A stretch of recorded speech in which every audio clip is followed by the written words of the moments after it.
We're with Peter Johannes from Maine.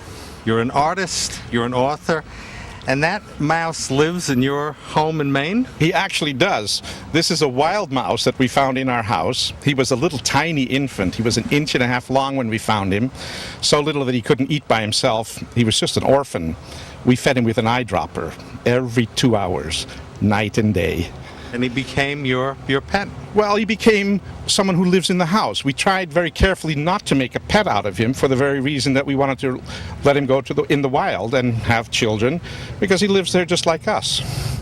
Well, you have a whole other different sensibility than I do whenever I have a house mouse. Well, you know, here's the thing. They were here before us, and they'll probably be here after us the way it's going.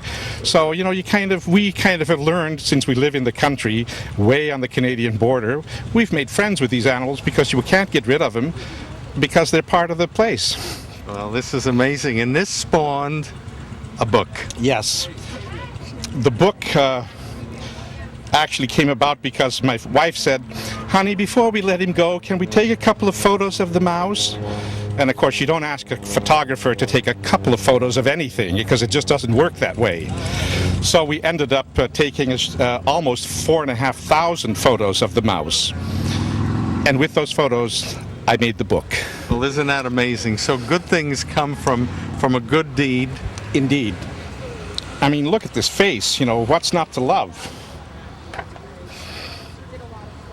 And I'm told this book now has been picked up by Barnes & Noble. Yes, it's at Barnes & Noble, it's at Books A Million, it's available online, numerous sources, Amazon.com, and we're happy to be representing our little friend TEDRIC, who still lives in the house, by the way, even today.